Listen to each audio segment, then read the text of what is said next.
interviene la acetilcolina, no interviene la adrenalina, no interviene el efecto natriurético, la hormona antibiótica, nada. Es producto del metabolismo de las células que componen la radio.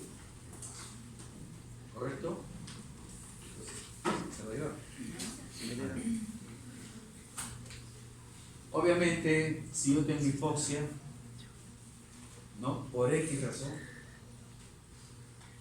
hipoxia por definición es disminución del oxígeno en la célula. Hipoxemia es disminución del oxígeno en la sangre. ¿Correcto? ¿Okay? Si yo tengo una hipoxia, ¿no? Lo que va a pasar es que va a haber una contracción sostenida, hay menor cantidad de oxígeno y esto va a producir una vasodilatación. El organismo es sabio. ¿Qué le falta? Oxígeno. Muy bien, ¿qué produjo? Vasodilatación. Para que me llegue oxígeno, para que me llegue sangre. Segundo, los metabolitos normales de una ¿no? de las células es consumir oxígeno, eliminar CO2 y agua. ¿No? Eso lo sabemos, de pañales. Muy bien. El CO2 igualmente, ¿no? El CO2, su aumento va a producir vasodilatación, pero principalmente en el cerebro. Acuérdense que el organismo ha decidido que ante un estrés, ¿quiénes son los favorecidos? Corazón y cerebro.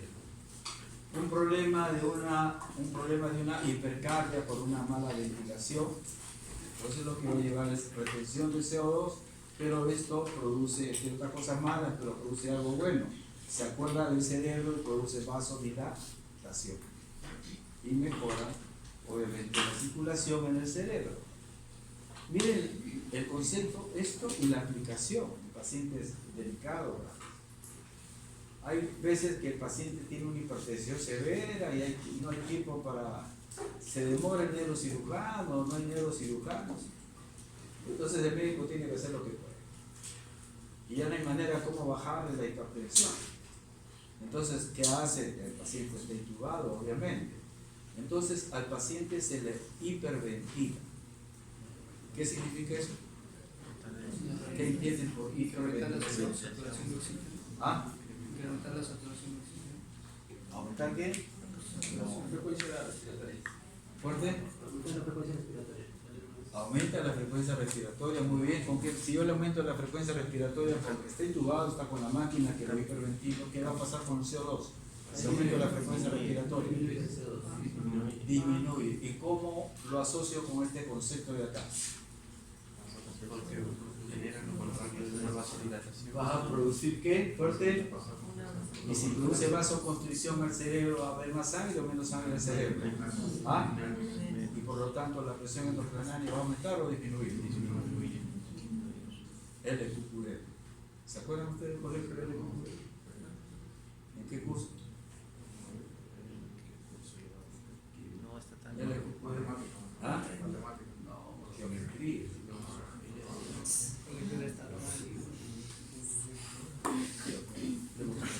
Bueno, no, yo me emociono. Tenía en el colegio el padre que me enseñaba geometría, se cuidaba, morosteaba. Yo estoy en el colegio. El padre nos enseñó 50 teoremas. 50. Bueno, me gustaba también. Y en el examen de San Marcos, justo me vino uno de los teoremas que él me enseñó. Así que cuando vi el teorema, lo primero que me acordé del padre. Y cada vez que a veces sale esta cosa de LQQD, me acuerdo del padre Cristiano. Bueno, miren ustedes entonces la aplicación de esto ahorita en la clínica. Hiperventilación, vasoconstricción, disminución del líquido al cerebro y menos presión. Claro que eso tiene un límite también, pues los hermanos. Todo tiene un límite en medicina, todas las medicinas, todos los procedimientos. Pero da pie a seguir avanzando y luchando por el paciente. Ese es el objetivo de uno. Bueno, miren la aplicación de acá. El potasio igualmente porque hay, ¿no? Produce mayor potasio extracelular y se produce hiperpolarización, ¿no?, de la fibra cardíaca, y eso lleva a vasodilatación. Igualmente, si entro en acidosis, aumenta el ion hidrógeno. Si acuérdense que aumento el CO2, aumento el pH, entro en acidosis, ¿no? Porque cada anhídrido carbónico, por la fórmula CO2 más agua igual a H2CO3 igual a H más un H bicarbonato, qué sé yo. Entonces cada molécula de CO2 significa una molécula de hidrógeno y por lo tanto acidosis, ¿verdad? ¿Y qué produce la acidosis? Mayor metabolismo anaeróbico. ¿Pero qué va a producir? Vasodilatación. O sea, miren cómo está. Y no solamente la acidosis produce vasodilatación, sino que la acidosis produce que el oxígeno que está unido así nomás en el cervinacol con la hemoglobina, la afinidad disminuye. Y lo dice, chao, ya me aburriste. O sea, favorece la llegada de oxígeno a la célula que está enferma. De nuevo, ¿quién inventó esto? Bueno, entonces miren, hidrógeno, CO2, hipoxia. Todo mecanismo que no, acá no existe la adrenalina, la noradrenalina, ellos mismos. Todo tiene su límite. A esto sí ya pues es química, ya, química. Acá ya entonces aparecen, ¿no?, mecanismos que vamos a tratar de desarrollar, ¿no? Tenemos aquí, ¿no?, esta es la pared de la arteriola, porque acuérdense que esto actúa a nivel de arteriola, ¿no es cierto? Arteriola, no de capilares. Y entonces tenemos la pared arteriolar, tenemos la parte externa, la parte media muscular, la íntima, que es el endotelio, con su membrana subendotelial, y aquí vemos una serie de receptores. En el mío, sí, no, este es el músculo liso. Y aquí tenemos en la sangre una serie de sustancias, ¿no? Esta es la epinefrina, norepinefrina o noradrenalina o adrenalina. Esta es la angiotensina 2, la hormona tiroidética que también se llama vasopresina. Tenemos la 5-hidroxitriptamina, que es la serotonina. Este es bioquímico. La trombina, la endotoxina, la glucosa, etc. Entonces tenemos sustancias que llegan constantemente acá, ¿correcto? Por otro lado, tenemos el famoso producción de prostaglandinas y de trombosanos. Ya saben, a partir de la enzima, ¿no?, la ciclooxigenasa, ¿no?, la que proviene pues de este famoso, de la membrana, de los fosfolípidos de la membrana celular. Entonces tenemos al final, ¿no?, tenemos prostaglandinas, prostaciclinas, tromboxanos. Unos favorecen por vasodilatación, otros por vasoconstricción, unos disminuyen la coagulabilidad, otros aumentan la coagulabilidad, ¿correcto? Y aquí tenemos una serie de elementos que vamos a desarrollar. He puesto lo que al final produce cada una. Empezamos pues con la endotelina, ¿correcto? ¿Cuál es el objetivo de estas láminas? Saber dónde se produce, ¿correcto? Saber en dónde actúa. Tercero, señalización, cómo actúa. Libera calcio, inhibe la salida de calcio. El segundo mensajero, ¿cuál es? ¿Qué sé yo? Y eso es todo. Al final, ¿cuál es el efecto final? Vasoconstricción, vasodilatación. Entonces, un ejemplo tenemos nosotros aquí, factores que estimulan la producción de este potente vasoconstrictor que se llama endotelina, producida a este nivel, ¿no?, del endotelio. La angiotensina 2 la aumenta, la estimula la producción, estas sustancias aumentan la producción de endotelina. Van a actuar sobre sus respectivos receptores, van a hacer su señalización y van a producir que este endotelio produzca una enzima convertidora de endotelina, la que va a actuar en un receptor del músculo, ¿no? Del músculo liso. ¿Correcto? Y en el músculo liso, esta endotelina, receptor, está un receptor serpentín, estos 7 dominios, unido a la proteína G, activa la proteína G y se produce un segundo mensajero, inositol trifosfato. Y todo lo que es inositol trifosfato igual calcio. Entonces tenemos trifosfato, IP3, calcio, ¿no? De tal manera que si tengo calcio abundante, esto se contrae. Por lo tanto, vasoconstricción. Entonces, esto es un pequeño resumen de cómo deben cada lámina y complementarla con otras mejores que puedan encontrar. Ahora el internet está abierto. Para eso sirve el internet. Bueno, entonces, ¿qué produce, entre otras cosas, aparte de este problema serio? Va a producir, estimula la producción de aldosterona, ¿no? Cronotrópico positivo, ¿no? Y sobre todo hace daño al vaso sanguíneo y al corazón. El exceso de esta sustancia remodela el corazón. ¿Qué significa remodelamiento cardíaco? Que lo que era miocito deja de ser miocito y pasa a ser tejido fibroso. Ya no hay miocito, pues como si hubiera tenido un infarto y me quedo sin músculo y termino en cicatriz. Entonces, ese remodelamiento va a hacer daño en el inotropismo y termino en falla cardíaca. ¿Correcto? Es así como se lee la figura.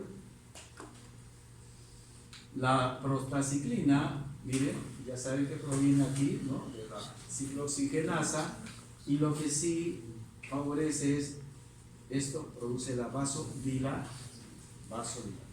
¿correcto? El endotelio dañado, cuando hay un problema de hipertensión arterial, un problema de diabetes clásico, ¿no? Yo sé que acá hay padres que tienen familiares diabéticos, porque así es alta la frecuencia, ¿no? Tienen endotelio dañado, entonces disminuye la producción, ¿no? de óxido nítrico, prostaciclina, y se predispone a la trombosis y al vasoespasmo, o sea, infarto. Miren ustedes. Los tromboxanos son procoagulantes, todo lo que es tromboxano. Leucotrienos igualmente y producen vasoconstricción. Bueno,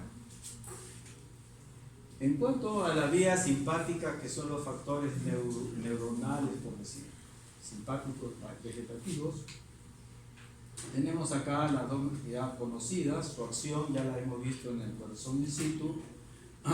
Tenemos también la angiotensina 2 y la hormona antidiurética. La hormona antidiurética dije que se llamó en un inicio la vasopresina, y actualmente se sigue usando sobre todo en hemorragias digestivas. Se usa con alguna frecuencia. Cuando ya no da más la 9 de la mañana, ya pues traigan la vasopresina y actúa, ¿no? La vasopresina. Por otro lado, la vasopresina, que es la hormona antidiurética, se usa también en pacientes que acaban de fallecer y que tienen, bueno, por muerte cerebral y que son potenciales donadores. Y se le mantiene todo su sistema dinámico hasta que le saquen los riñones, todo lo que les puedan sacar con vasopresina. Si no hubiera vasopresina, ese paciente se muere ya completamente con problemas, complicaciones de todos los órganos, porque si no hay vasopresina, que es la hormona antidiurética, el paciente orina 15, 20 litros. Se va, ¿no? Felizmente la ampolla existe. Miren ustedes, hablando entonces de la hormona antidiurética. ¿Dónde se produce la hormona antidiurética? Núcleo supraóptico, paraventricular y potágeno. Esa neurona la produce. Esas neuronas tienen su axón que baja, ¿no?, por el tallo hipotálamo hipofisial. Baja el axón y termina en la neurohipófisis o hipófisis posterior, como nos han enseñado en anatomía. ¿Correcto? Allí están las neuronas con su axón terminal, esperando que libere esta hormona, para que vaya a la sangre y actúe a nivel de todos los órganos que tienen receptores de apopo. ¿Correcto? Entonces, a este nivel actúa la hormona antidiurética. Bueno, a nivel del corazón, del riñón, reabsorbe el agua. A nivel vascular, produce pues esto. Esta lámina no va dirigida a lo del agua, pero a esto sí va dirigida, ¿no? Si hay vasoconstricción, aumenta la presión arterial. Y por otro lado, esto también produce retención de sal, de agua, volumen, y todo contribuye a aumentar la presión arterial. ¿Correcto? O sea, la vasopresina aumenta la presión y es un vasoconstrictor.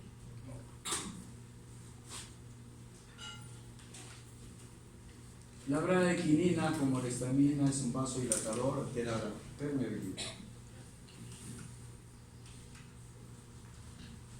Cuando existe falla cardíaca, el músculo cardíaco a nivel de aurículas detecta ese aumento de presión. ¿Se acuerda que hemos hablado, no? Todo hacia atrás aumenta la presión, aumenta el volumen, aumenta la presión, y la presión aumentada, hay receptores para esa presión aumentada y disparan para la producción de péptido natriurético auricular o cerebral.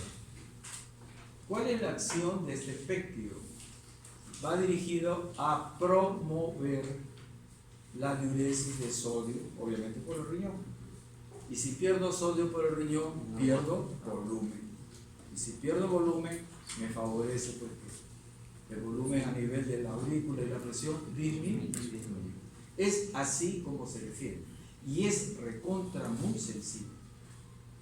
Tanto sensible que ya se usa ahora como dosar sodio o potasio. Entonces a veces el médico tiene un problema. ¿Esta es una falla cardíaca, respiratoria o mixta? Hay veces que estamos así, ¿no? ¿Qué hacen en una clínica? Mire el péptido ahorita, en media hora está el resultado.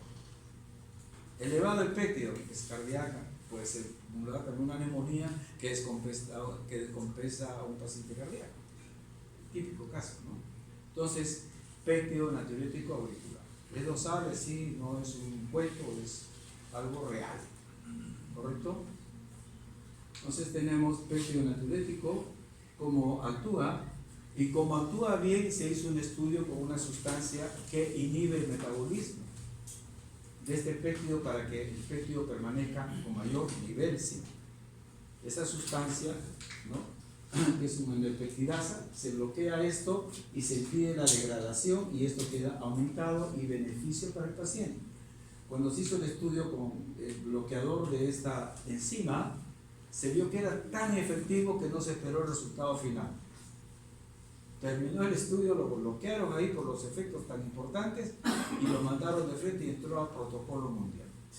Todos los protocolos hablan de eso. Y ahorita a nivel mundial es que se usa esto, ¿no? Es carísima, sí, pero se usa. Pero hay, poco a poco. Entonces vean lo importante del péptido natriurético auricular. Se lo dejo para ustedes cómo se llama esa sustancia que bloquea a esta endopeptidasa, que a su vez degrada al péptido natriurético. Búsquenla en internet, cardiología. Muy bien, este péptido, miren, produce, ¿no?, a nivel de riñón, ¿no?, natriuresis, ¿no? Produce volumen sanguíneo disminuido, porque baja el volumen, baja el sodio, ¿no?, y lleva a que la presión arterial disminuya, y todo bien, pues, para que el corazón esté tranquilo, o sea, le da menos trabajo al corazón. El péptido natriurético auricular. El estímulo es distensión de este elemento del corazón, ¿no? ¿Correcto? Igualmente, el sistema simpático le estimula la angiotensina 2 y la endotelina.